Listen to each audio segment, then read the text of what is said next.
ಅಖಂಡ ಜ್ಯೋತಿಷ್ಯ ವಿಶೇಷ ಕಾರ್ಯಕ್ರಮಕ್ಕೆ ಸ್ವಾಗತ. ನಾನು ಸುನಿಧಿ ಮಂಜುನಾಥ್.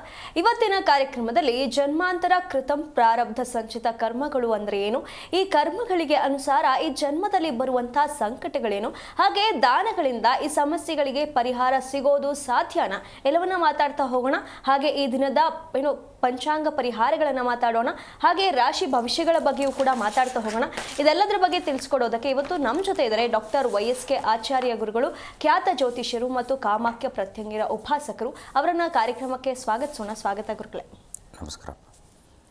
ಓಂ ಅಸ್ಮದ್ ಗುರುಭ್ಯೋ ನಮಃ, ಅಸ್ಮತ್ ಪರಮಗುರುಭ್ಯೋ ನಮಃ, ಅಸ್ಮತ್ ಸರ್ವಗುರುಭ್ಯೋ ನಮಃ. ಹ್ರೀಂ ಭುವನೇಶಿ ಮಹಾಮಾಯೆ ಸೂರ್ಯಮಂಡಲ ರೂಪಿಣಿ ನಮಾಮಿ ವರದಂ ಶುಭಂ ಕಾಮಾಖ್ಯ ರೂಪಿಣಿ ಶಿವೆ. ಹೈಂ ಹ್ರೀಂ ಶ್ರೀಂ ಶ್ರೀಮಾತ್ರೇ ಲಲಿತಾಂಬಿಕಾಯೇ ನಮಃ. ಶ್ರೀ ವಿಷ್ಣುರೂಪಾಯ ನಮಃ ಶಂಕರಾಯ. ಗುರುಗಳೇ, ಈ ದಿನದ ವಿಶೇಷ ತಿಳಿಸ್ಕೊಡ್ಬೋದಾ? ಖಂಡಿತ. ಓಂ ಆದಿನಾರಾಯಣಂ ವಿಷ್ಣುಂ ಬ್ರಹ್ಮಾಣಾಂಚ ವಸಿಷ್ಠಕಂ ಶ್ರೀರಾಮಂ ಮಾರುತಿಂ ವಂದೇ ರಾಮದಾಸಂಚ ಶ್ರೀಧರಂ ಜಟಾಧರಂ ಪಾಂಡುರಂಗಂ ಶೂಲಹಸ್ತಂ ಕೃಪಾನಿಧಿಂ ಸರ್ವರೋಗಹರಂ ದೇವಂ ದತ್ತಾತ್ರೇಯಮಹಂ ಭಜೆ. ಸಮಸ್ತ ವೀಕ್ಷಕರಿಗೂ, ದೇಶದ ಬೆನ್ನೆಲುಬಾದ ಪ್ರತಿಯೊಬ್ಬ ರೈತರಿಗೂ, ದೇಶವನ್ನು ಕಾಯುವಂಥ ಎಲ್ಲ ಸೇವಾನಿರತರಾಗಿರ್ತಕ್ಕಂಥ ಸೈನಿಕರಿಗೂ, ಹಾಗೆ ದೇಶಕ್ಕೆ ತಮ್ಮದೇ ಆದಂಥ ಕೊಡುಗೆ ಕೊಡ್ತಾ ಇರತಕ್ಕಂಥ ಎಲ್ಲ ಚಾಲಕ ಸಾರಥಿಗಳಿಗೂ ನನ್ನ ಆರಾಧ್ಯ ಮಾತೆಯಾದ ಮಾ ಕಾಮಾಖ್ಯ ಪ್ರತ್ಯಂಗಿರಾ ದೇವಿಯು ಸಂಪೂರ್ಣವಾಗಿರ್ತಕ್ಕಂಥ ಅನುಗ್ರಹವನ್ನು ದಯಪಾಲಿಸಿ ನಿಮ್ಮೆಲ್ಲರ ಬದುಕು ಕೂಡ ಸನ್ಮಂಗಳದಾಯಕವಾಗಿ ನೀವು ಪ್ರಾರ್ಥನೆ ಮಾಡುವಂಥ ಪ್ರತಿಯೊಂದು ಕಾಮನೆಯೂ ಕೂಡ ಸಿದ್ಧಿಸುವ ಹಾಗೆ ಜಗದಂಬೆಯಲ್ಲಿ ಅನನ್ಯವಾಗಿ ಪ್ರಾರ್ಥನೆ ಮಾಡಿ ಅವಳ ಅಡಿದಾವರಗಳಿಗೆ ವಂದಿಸಿ ಇವತ್ತಿನ ದಿನವನ್ನು ನೋಡಿದಾಗ ಪರಾಭವನಾಮ ಸಂವತ್ಸರದ ಉತ್ತರಾಯಣೆ, ಅದರಲ್ಲೂ ಕೂಡ ಗ್ರೀಷ್ಮ ಋತುವಿನ ಅಧಿಕ ಜ್ಯೇಷ್ಠ ಮಾಸ ಇರತಕ್ಕಂಥದ್ದು, ಕೃಷ್ಣ ಪಕ್ಷದ ತೃತೀಯ ತಿಥಿ, ವಿಶೇಷವಾಗಿ ಪೂರ್ವಾಷಾಢ ನಕ್ಷತ್ರ ಬುಧವಾರ ಬಂದಿರತಕ್ಕಂಥದ್ದು. ಏನಪ್ಪ ಅಂದರೆ ಈ ಬುಧವಾರ ಪೂರ್ವಾಷಾಢ ನಕ್ಷತ್ರಕ್ಕೆ ಸಂಬಂಧಪಟ್ಟ ಹಾಗೆ ಕೆಲವೊಂದು ಅಷ್ಟು ಸಮಸ್ಯೆಗಳು ನಮ್ಮಲ್ಲಿ ಬಾಧಿಸ್ತಾ ಇರತಕ್ಕಂಥದ್ದಾಗಿರುತ್ತೆ. ಏನು ಅಂದರೆ ಪೂರ್ವಾಷಾಢ ಅಂತಕ್ಕಂಥದ್ದು ಶುಕ್ರನ ಅಧಿಕಾರಕನಾಗಿರ್ತಕ್ಕಂಥದ್ದು. ಹಾಗಾಗಿ ಕಳತ್ರಭ ಕಾರಕನಾಗಿರ್ತಕ್ಕಂಥ ಶುಕ್ರನ ಸಮಸ್ಯೆ ಏನೇನು ಬರುತ್ತಪ್ಪ ಅಂದರೆ, ಮೊದಲನೇದಾಗಿ ವೈಯಕ್ತಿಕ ಜೀವನದಲ್ಲಿ ಏನಾದರೂ ಮನಸ್ತಾಪಗಳು ಬರ್ತಾ ಇರತಕ್ಕಂಥದ್ದು, ಅಥವಾ ಹಣಕಾಸಿನ ವಿಚಾರದಲ್ಲಿ ಎಷ್ಟೇ ದುಡಿದ್ರೂ ಕೂಡ ಕೈಯಲ್ಲಿ ನಿಲ್ಲದೆ ಇರತಕ್ಕಂಥದ್ದು, ಹಂಗೆ ಬರೋದು ಹಾಗೆ ಹೋಗೋದು, ಹಾಗೆ ಬರೋದು ಹಾಗೆ ಹೋಗೋದು, ಹೀಗೆ ಮಾಡ್ತಾ ಇರತಕ್ಕಂಥದ್ದು. ಬಹಳ ಮುಖ್ಯವಾಗಿ ಪ್ರಜ್ಞಾಕಾರಕನಾಗಿರ್ತಕ್ಕಂಥ ಬುಧನ ಒಂದು ಸಂಯೋಜನೆ ಏನಿದೆಯೋ, ಬ್ಯಾಲೆನ್ಸಿಂಗ್ ಅಂತಕ್ಕಂಥದ್ದು ಬುಧನಿಂದ ಬರ್ತಕ್ಕಂಥದ್ದು. ಹಾಗಾಗಿ ಈ ಬುಧವಾರದ ದಿವಸ ನಿಮ್ಮ ಬದುಕಿನಲ್ಲಿ ವ್ಯವಹಾರದಲ್ಲಿ ಬ್ಯಾಲೆನ್ಸಿಂಗ್ ಬರಬೇಕಾದ್ರೆ ನೀವೇನು ಮಾಡಬೇಕಪ್ಪ ಅಂದರೆ ಒಂದು ಸಣ್ಣ ಪರಿಹಾರ ಅಷ್ಟೇ, ಏನು ಹೆಚ್ಚಿನ ರೀತಿಯಲ್ಲಿ ಪರಿಹಾರ ಇಲ್ಲ. ಬಹಳ ಮುಖ್ಯವಾಗಿ ಎಲ್ಲವನ್ನು ಸಾಧಿಸಬೇಕು ಅಂತಕ್ಕಂಥ ಮನಸ್ಥಿತಿಯನ್ನು ನಾವು ಬೆಳೆಸ್ಕೊಂಡಾಗ ಪ್ರತಿಯೊಂದು ಕೂಡ ಸ್ವಯಂಕೃತವಾಗಿ ಪರಿಶ್ರಮದಿಂದ ಏನನ್ನು ಬೇಕಾದರೂ ಕೂಡ ನಾವು ಅದನ್ನು ಪಡ್ಕೊಳ್ಳುವಂತಹ ಶಕ್ತಿ ಮತ್ತು ಮೇಧಸ್ಸು ನಮ್ಮಲ್ಲಿರ್ತಕ್ಕಂಥದ್ದಾಗುತ್ತೆ. ಹಾಗಾಗಿ ಬುಧವಾರದ ದಿವಸ ನೀವೇನು ಮಾಡಬೇಡಿ, ಏನಪ್ಪ ಅಂದರೆ ಸಹಜವಾಗಿ ಎಲ್ಲರ ಮನೆಯಲ್ಲೂ ಕೂಡ ಸಹಜವಾಗಿ ಎಳ್ಳಿರ್ತಕ್ಕಂಥದ್ದಾಗಿರುತ್ತೆ, ಅಥವಾ ಎಳ್ಳಿಲ್ಲ ಅಂತ ಇಟ್ಕೊಳ್ಳಿ. ನೀವೇನು ಮಾಡಬೇಕು, ಈ ಪೂರ್ವಾಷಾಢ ನಕ್ಷತ್ರದಲ್ಲಿ ಕರ್ಮಕಾರಕನಾಗಿರ್ತಕ್ಕಂಥ ಶನಿ ಅಂದರೆ ನಿಮ್ಮನ್ನು ಯಾವೆಲ್ಲ ಕೆಲಸಗಳಲ್ಲಿ ಹಿನ್ನಡೆ ಆಗ್ತಾ ಇದೆ ಅಂತಕ್ಕಂಥದ್ದನ್ನು ನೀವೊಂದು ಕೆಲಸ ಮಾಡಬೇಕು. ಮಾಡಿ ಮೇಲೆ ಹೋಗಿ ನಿಂತ್ಕೊಂಡು ಒಂದು ಮುಷ್ಟಿಯಷ್ಟು ಇಟ್ಕೊಂಡು ನಿಮ್ಮ ಮನಸ್ಸಿನಲ್ಲಿರ್ತಕ್ಕಂಥ ಎಲ್ಲ ಪ್ರಾರ್ಥನೆಯನ್ನು ಮಾಡ್ಕೊಳ್ಳಿ. ಕೆಳಗಡೆ ಒಂದು ತಟ್ಟೆ ಇಟ್ಕೊಳ್ಳಿ, ತಟ್ಟೆನೋ ಒಂದು ಬೋಲೋ ಏನಾದರೂ ಇಟ್ಕೊಳ್ಳಿ, ನೀರು ಟ್ಯಾಪ್ ಕೆಳಗಡೆ ತಟ್ಟೆನೋ ಅಥವಾ ಏನಾದರೂ ಇಟ್ಕೊಂಡು ಕೈಯಲ್ಲಿ ಈ ಒಂದು ನೀರನ್ನು ಬಿಟ್ಕೊಂಡು ಸಣ್ಣದಾಗಿ, ಮುಖ್ಯವಾಗಿ ಹೀಗೆ ಈ ಒಂದು ಬೊಗಸೆಗೆ ನೀರು ಬೀಳೋ ಥರ ಮಾಡ್ಕೊಳ್ಳಿ. ಆ ಎಳ್ಳು ಈ ಕಡೆ ಆ ಕಡೆ ಛಿದ್ರ ಆಗಿ ಕೆಳಗಡೆ ಬೀಳ್ತಾ ಇರ್ತಕ್ಕಂಥದ್ದಾಗುತ್ತೆ. ಸಂಪೂರ್ಣವಾಗಿ ಆ ಎಳ್ಳೆಲ್ಲ ನೀರಿನಲ್ಲಿ ಕೆಳಗಡೆ ಬೀಳೋ ತನಕ ಜೋರಾಗಿ ಬಿಟ್ಕೊಳ್ಬಾರ್ದು, ಸಣ್ಣದಾಗಿ ಬಿಟ್ಕೊಳ್ಳಿ. ಇದು ಯಾಕಂದರೆ ತಂತ್ರದಲ್ಲಿ ಪರಿಹಾರ ಇರತಕ್ಕಂಥದ್ದಾಗಿರುತ್ತೆ. ಇದನ್ನು ಸಣ್ಣದಾಗಿ ಬಿಟ್ಕೊಂಡು ನಿಮ್ಮ ಮನಸ್ಸಿನಲ್ಲಿ ಪ್ರಾರ್ಥನೆ ಮಾಡ್ತಾಯಿದ್ರೆ ಮಾಡಿ ಮೇಲ್ಗಡೆ ಇರಬೇಕು, ಅಥವಾ ಎಲ್ಲೇ ಆಗಲಿ ಹೊರಗಡೆ ಮನೆ ಒಳಗಡೆ ಮಾಡಬಾರ್ದು, ಮನೆಯ ಹೊರಗಡೆ ಮಾಡಬೇಕು, ಮಾಡಿ ಮೇಲಿದ್ದರೆ ಒಳ್ಳೆಯದು. ಇದನ್ನು ನೀರು ಬಿಟ್ಟು ಸಂಪೂರ್ಣವಾಗಿ ಪೂರ್ಣ ಆಗೋ ತನಕ ನೀವು ಅದನ್ನು ನೀರು ಬಿಟ್ಟು ಕೈ ತೊಳ್ಕೊಂಡು ಆ ನೀರನ್ನು ತೊಗೊಂಡೋಗಿ ಎಲ್ಲಾದರೂ ನಿಮ್ಮ ಮನೆಯ ಪೂರ್ವ ದಿಕ್ಕಿನಲ್ಲಿ ಎಲ್ಲಾದರೂ ಕೂಡ ಗಿಡದ ಬುಡದಲ್ಲಿ ಹಾಕಿ. ಈ ಪ್ರಯತ್ನ ಮಾಡೋದ್ರಿಂದ ನಿಮಗೆ ಏನಾಗುತ್ತಪ್ಪ ಅಂದರೆ ನಿಮ್ಮ ಮಾನಸಿಕವಾದಂಥ ಒತ್ತಡ ಅಥವಾ ಮನೆಯಲ್ಲಿರ್ತಕ್ಕಂಥ ಸಾಮರಸ್ಯದ ಕೊರತೆ ನಿವೃತ್ತಿ ಆಗುತ್ತೆ. ಪಾಲುದಾರಿಕೆ ವ್ಯವಹಾರ ಆಗಿರ್ಬೋದು, ವ್ಯಾವಹಾರಿಕವಾಗಿರ್ಬೋದು, ಎಲ್ಲ ವಿಚಾರದಲ್ಲೂ ಕೂಡ ಮಂಗಳಮಯವಾಗ್ತಕ್ಕಂಥದ್ದಾಗಿರುತ್ತೆ. ಮಾಡಿ ಒಳ್ಳೆಯದಾಗಲಿ. ಹಾಗೆ ಗುರುಗಳೇ, ರಾಶಿ ಭವಿಷ್ಯವನ್ನು ತಿಳಿಸಬಹುದಾ? ಗ್ರಹಗಳ ಪ್ರಾರ್ಥನೆ ಇವತ್ತು ಪೂರ್ವಾಷಾಢ ನಕ್ಷತ್ರದಲ್ಲಿ ವಿಶೇಷವಾಗಿ ಚಂದ್ರನ ಸ್ಥಿತಿ ಇರತಕ್ಕಂಥದ್ದು, ಎಲ್ಲರ ಬದುಕು ಸನ್ಮಂಗಳದಾಯಕವಾಗಿರಲಿ ಅಂತೇಳಿ ಗ್ರಹಗಳ ಪ್ರಾರ್ಥನೆಯೊಂದಿಗೆ ಇವತ್ತಿನ ಫಲವನ್ನು ನೋಡೋಣ. ಓಂ ನಮಃ ಸೂರ್ಯಾಯ ಚಂದ್ರಾಯ ಮಂಗಳಾಯ ಬುಧಾಯ ಚ ಗುರು ಶುಕ್ರ ಶನಿಭ್ಯಸ್ಥ ರಾಹವೇ ಕೇತುವೇ ನಮಃ. ಆದಿತ್ಯಾದಿ ನವಗ್ರಹ ದೇವತಾಭ್ಯೋ ನಮಃ. ಓಂ ಗುಂ ಗುರುಭ್ಯೋ ನಮಃ ಗಂ ಗಣಪತಯೇ ನಮಃ ದುಂ ದುರ್ಗಾಯೈ ನಮಃ. ಮೇಷರಾಶಿಯ ಫಲವನ್ನು ನೋಡಿದಾಗ ಇವತ್ತಿನ ಒಂದು ವಿಶೇಷವಾಗಿರ್ತಕ್ಕಂಥ ಸುಸಂದರ್ಭ, ಆತ್ಮವಿಶ್ವಾಸದ ಮೇಲೆ ನಿಮ್ಮ ಎಲ್ಲ ಪ್ರಯತ್ನಾದಿಗಳು ಕೂಡ ಇವತ್ತಿನ ದಿವಸ ಅನುಕೂಲಕರವಾಗ್ತಕ್ಕಂಥದ್ದಾಗಿರುತ್ತೆ. ಪ್ರಯಾಣದಲ್ಲಿ ಅನುಕೂಲವಾಗ್ತಕ್ಕಂಥದ್ದು, ವಾಸಗೃಹ ಬದಲಾವಣೆ ಅಂದರೆ ಮನೆಯನ್ನು ಬದಲಾಯಿಸಬೇಕು ಅಂದ್ಕೊಂಡಿದ್ದಂಥವ್ರಿಗೂ ಕೂಡ ಅನುಕೂಲವಾಗ್ತಕ್ಕಂಥದ್ದಾಗಿರುತ್ತೆ. ವೃತ್ತಿರಂಗದಲ್ಲಿ ಸಹಕಾರ ಸಿಗ್ತಕ್ಕಂಥದ್ದಾಗಿರುತ್ತೆ. ಮೇಷರಾಶಿಯವರು ಇವತ್ತಿನ ದಿವಸ ರಾಮಚಂದ್ರನ ದರ್ಶನ, ರಾಮಾಯ ರಾಮಭದ್ರಾಯ ರಾಮಚಂದ್ರಾಯ ವೇದಸೆ ರಘುನಾಥಾಯ ನಾಥಾಯ ಸೀತಾ ಪತಯೇ ನಮಃ ಅಂತೇಳಿ ರಾಮನ ಧ್ಯಾನ ಮಾಡೋದ್ರಿಂದ ಖಂಡಿತ ಶುಭವಾಗ್ತಕ್ಕಂಥದ್ದಾಗಿರುತ್ತೆ. ಮುಂದಿನ ರಾಶಿ ವೃಷಭ ರಾಶಿ. ವಿದ್ಯಾಕ್ಷೇತ್ರಗಳಲ್ಲಿದ್ದಂಥವ್ರಿಗೆ ಸನ್ಮಂಗಳವಾಗ್ತಕ್ಕಂಥದ್ದು, ಬೋಧಕ ವರ್ಗದವರಿಗೆ ಉಪನ್ಯಾಸಕರಿಗೆ ಮಂಗಳವಾಗ್ತಕ್ಕಂಥದ್ದಾಗಿರುತ್ತೆ. ಶತ್ರುಗಳ ಮೇಲೆ ಜಯ ಸಾಧಿಸುವಂಥ ಸುಯೋಗ, ಮಿತ್ರರ ಸಹಕಾರ ಸಿಗ್ತಕ್ಕಂಥದ್ದಾಗಿರುತ್ತೆ. ಸರ್ಕಾರದಿಂದ ಕೂಡ ಇವತ್ತಿನ ದಿವಸ ಅನುಕೂಲಕರವಾಗಿರ್ತಕ್ಕಂಥ ವಾತಾವರಣ ಇರತಕ್ಕಂಥದ್ದು. ಇವತ್ತಿನ ದಿವಸ ವೃಷಭ ರಾಶಿಯವರು ಅನನ್ಯವಾಗಿ ಗುರುಗಳ ದರ್ಶನ ಮಾಡಿ, ವಿಶೇಷವಾಗಿ ಲಕ್ಷ್ಮೀ ವೆಂಕಟರಮಣನ ಅಥವಾ ಲಕ್ಷ್ಮೀ ಶ್ರೀನಿವಾಸನ ದರ್ಶನ ಮಂಗಳಮಯವಾಗ್ತಕ್ಕಂಥದ್ದಾಗಿರುತ್ತೆ. ಮುಂದಿನ ರಾಶಿ ಮಿಥುನ ರಾಶಿ. ಮಿತ್ರರಿಂದ ಸಹಕಾರ ಸಿಗ್ತಕ್ಕಂಥದ್ದಾಗಿರುತ್ತೆ. ಹಣಕಾಸಿನ ವಿಚಾರದಲ್ಲಿ ವೃದ್ಧಿ ಆಗ್ತಕ್ಕಂಥದ್ದು, ರಿಯಲ್ ಎಸ್ಟೇಟ್ಗೆ ಸಂಬಂಧಪಟ್ಟಿರ್ತಕ್ಕಂಥ ವಿಚಾರಾದಿಗಳಲ್ಲೂ ಕೂಡ ಮಂಗಳಮಯವಾಗ್ತಕ್ಕಂಥದ್ದಾಗಿರುತ್ತೆ. ಮಕ್ಕಳಿಂದ ಸಹಕಾರ ಸಿಗ್ತಕ್ಕಂಥದ್ದು. ಇವತ್ತಿನ ದಿವಸ ಮಿತ್ರರೊಟ್ಟಿಗೆ ಎಲ್ಲಾದರೂ ಕೂಡ ದೂರದ ಪ್ರಯಾಣವನ್ನು ಮಾಡುವಂತಹ ಸುಯೋಗ ಇರತಕ್ಕಂಥದ್ದು, ಪುಣ್ಯತಮವಾಗಿರ್ತಕ್ಕಂಥ ದಿವ್ಯತಮವಾಗಿರ್ತಕ್ಕಂಥ ಕ್ಷೇತ್ರಗಳಿಗೆ ತೆರಳುವಂತಹ ಸುಯೋಗ ಇರತಕ್ಕಂಥದ್ದು. ಮಿಥುನ ರಾಶಿಯವರಿಗೆ ಅನನ್ಯವಾಗಿ ಕುಲದೇವರ ಪ್ರಾರ್ಥನೆ ಮಾಡಿ, ರಾಮಚಂದ್ರನ ದರ್ಶನ ಮಾಡಿ ಮಂಗಳಮಯವಾಗ್ತಕ್ಕಂಥದ್ದಾಗಿರುತ್ತೆ. ಮುಂದಿನ ರಾಶಿ ಕಟಕ ರಾಶಿ. ಸೋದರರಿಂದ ಸಹಕಾರ ಸಿಗ್ತಕ್ಕಂಥದ್ದು. ಇವತ್ತಿನ ದಿವಸ ಪ್ರಯಾಣದಲ್ಲಿ ಸ್ವಲ್ಪ ಎಚ್ಚರ ವಹಿಸಿ. ಕಟಕ ರಾಶಿಯವರು ಸ್ವಲ್ಪ ಹಣಕಾಸಿನ ವಿಚಾರದಲ್ಲಿ ಏನಾದರೂ ಕೂಡ ಮಾನಸಿಕವಾದಂಥ ಒತ್ತಡ ಇರತಕ್ಕಂಥದ್ದಾಗಿರುತ್ತೆ. ಯಾವುದೇ EMI ಕಟ್ಟಬೇಕು, ಅದಕ್ಕೇನೋ ಸರಿಯಾಗಿ ದುಡ್ಡು ಅಡ್ಜಸ್ಟ್ ಆಗಲಿಲ್ಲ, ಈ ರೀತಿಯಾದಂಥ ಮನಸ್ತಾಪ ಅಂದರೆ ಮಾನಸಿಕವಾಗಿರ್ತಕ್ಕಂಥ ಒತ್ತಡ ಇರತಕ್ಕಂಥದ್ದಾಗಿರುತ್ತೆ. ಹಣಕಾಸಿನ ವಿಚಾರದಲ್ಲಿ ಸ್ವಲ್ಪ ಇವತ್ತಿನ ದಿವಸ ಗುರುಗಳ ದರ್ಶನ ಮಾಡಿ, ಗುರುವಿನ ಪ್ರಾರ್ಥನೆ, ಕುಲದೇವರ ಪ್ರಾರ್ಥನೆ ಕಟಕ ರಾಶಿಯವರಿಗೆ ಮಂಗಳಮಯವಾಗ್ತಕ್ಕಂಥದ್ದಾಗುತ್ತೆ. ರಾಘವೇಂದ್ರ ಅಂತ ಹೇಳಿ ಒಬ್ರು ಕರೆ ವೇಟ್ ಮಾಡ್ತಿದ್ದಾರೆ. ರಾಘವೇಂದ್ರ ಅವರೇ, ಯಾರ ಬಗ್ಗೆ ಕೇಳಬೇಕಾಗಿತ್ತು? ನಮ್ಮ ಬಗ್ಗೆ ಕೇಳಬೇಕಾಗಿತ್ತು ಮೇಡಮ್. ಸರಿ, 1 ರಿಂದ 30 ಒಂದು ಸಂಖ್ಯೆಯನ್ನು ಆಯ್ಕೆ ಮಾಡಿ. ನನ್ನ ಧ್ವನಿ ಕೇಳಿಸ್ತಿದ್ಯಾ? 6. 6 ಗುರುಗಳಿದ್ದಾರೆ, ಮಾತನಾಡಿ. ನಮಸ್ಕಾರ, ಹೇಗಿದ್ದೀರಾ? ನಮಸ್ಕಾರ ಗುರುಗಳೇ. ತುಂಬ ಕಷ್ಟದಲ್ಲೇ ಇದ್ದೀನಿ. ಹಾಂ, ಏನು ನಿಮ್ಮ ಹೆಸರಂದ್ರಿ? ರಾಘವೇಂದ್ರ. ಏನು ಕೆಲಸ ಮಾಡ್ತೀರಾ? ಯಾವುದೋ ಪ್ರೈವೇಟ್ ಕಂಪ್ನಿಯಲ್ಲಿ ಕೆಲಸ ಮಾಡ್ತಾ ಇದ್ದೆ. ಇದಕ್ಕೆ ಮುಂಚೆ 1 ವರ್ಷದಿಂದ ಖಾಲಿ ಇದ್ದೆ. ಏನು ಚಿಂತೆ ಮಾಡುವ ಅಗತ್ಯ ಇಲ್ಲ, ಖಂಡಿತ ಒಳ್ಳೆಯದಾಗುತ್ತೆ.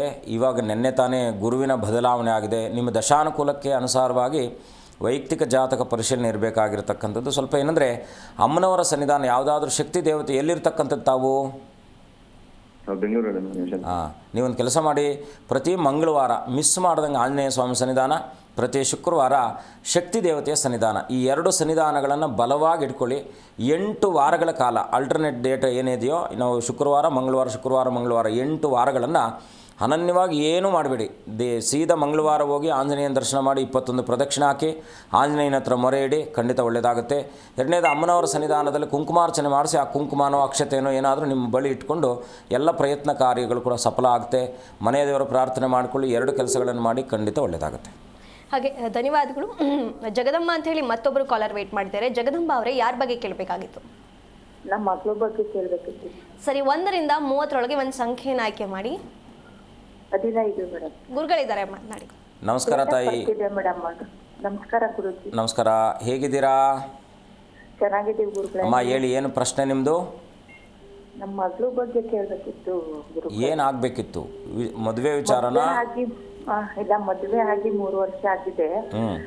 ಅದು ಇನ್ನ ಸಂತಾನ ಇನ್ನೂ ಇಲ್ಲ, ಅದ್ರ ಬಗ್ಗೆ ಕೇಳಬೇಕಿತ್ತು ಗುರುಗಳೇ. ಸಂತಾನಕ್ಕೆ ಸಂಬಂಧಪಟ್ಟಿರ್ತಕ್ಕಂಥದ್ದ? ಏನು ಚಿಂತೆ ಇಲ್ಲ, ಸ್ವಲ್ಪ ವಿಳಂಬ ಅಂತಕ್ಕಂಥದ್ದು. ಇವರು ಜಾತಕದಲ್ಲೇ ಸಂತಾನ ಭಾವಕ್ಕೆ ಏನೋ ತೊಂದರೆ ಇದೆ ಅಂತಕ್ಕಂಥದ್ದು ತೋರಿಸ್ತಾ ಇದೆ. ನೀವು ಏನಾದರೂ ಕೃತಕವಾಗಿ ಪ್ರಯತ್ನ ಪಟ್ಟಿದ್ದೀರಾ? ಇನ್ನೂ ಇಲ್ಲ ಗುರುಗಳೇ, 3 ವರ್ಷ ಆಗಿದೆ. ಹಾಸ್ಪಿಟಲ್ ತೋರಿಸಿದ್ದಾರೆ. 3 ವರ್ಷ 8 ತಿಂಗಳು ಆದರೆ ಆ ನಂತರದಲ್ಲಿ ಇನ್ನೊಂದು 8 ತಿಂಗಳಲ್ಲಿ ನಿಮಗೆ ಮಂಗಳಪ್ರದವಾದಂಥ ವಾರ್ತೆ ಬರುತ್ತೆ. ಆದರೆ ನೀವು ಅಪ್ರಮೇಯ ಸ್ವಾಮಿ ದೇವಸ್ಥಾನ ಇದೆ ಚನ್ನಪಟ್ಟಣದ ಹತ್ರ, ಗೊತ್ತಾ? ಇಲ್ಲ ಗುರುಗಳೇ ಗೊತ್ತಿಲ್ಲ. ನೀವೊಮ್ಮೆ ಆ ಚನ್ನಪಟ್ಟಣ ಸನ್ನಿಧಾನದಲ್ಲಿರ್ತಕ್ಕಂಥ ಅಪ್ರಮೇಯ ಸ್ವಾಮಿ ಸನ್ನಿಧಾನ ಅಥವಾ ನೀವು ಉಡುಪಿ ಶ್ರೀಕೃಷ್ಣನಿಗೆ ಅನನ್ಯವಾಗಿ ಪ್ರಾರ್ಥನೆ ಮಾಡ್ಕೊಳ್ಳಿ. ಭಗವಂತನಲ್ಲಿ ಅನನ್ಯವಾಗಿ ಪ್ರಾರ್ಥನೆ ಮಾಡಿ ಒಂದು ಮುಡುಪನ್ನು ತೆಗೆದಿಡಿ. ಪರಮಾತ್ಮ ನಮಗೆ ಮಗುವಾದರೆ ಒಂದು ಏನೋ ನಿಮ್ಮ ಶಕ್ತಿಯಾನುಸಾರದಲ್ಲಿ ಒಂದು ತೊಟ್ಟಿಲೋ ಏನಾದರೂ ನಿಮ್ಮ ಒಂದು ಸನ್ನಿಧಾನಕ್ಕೆ ಅರ್ಪಣೆ ಮಾಡ್ತೀನಿ ಅಂತೇಳಿ ಪ್ರಾರ್ಥನೆ ಮಾಡ್ಕೊಳ್ಳಿ. ಎರಡನೇದಾಗಿ ಏನಪ್ಪ ಅಂದರೆ ನಿಮ್ಮ ಇಬ್ಬರು ಗಂಡ ಹೆಂಡತಿರಿಬ್ಬರು ಕೂಡ ಒಂದು ಒಣಗೊಬ್ಬರಿಯನ್ನು ತಗೊಳ್ಳಿ.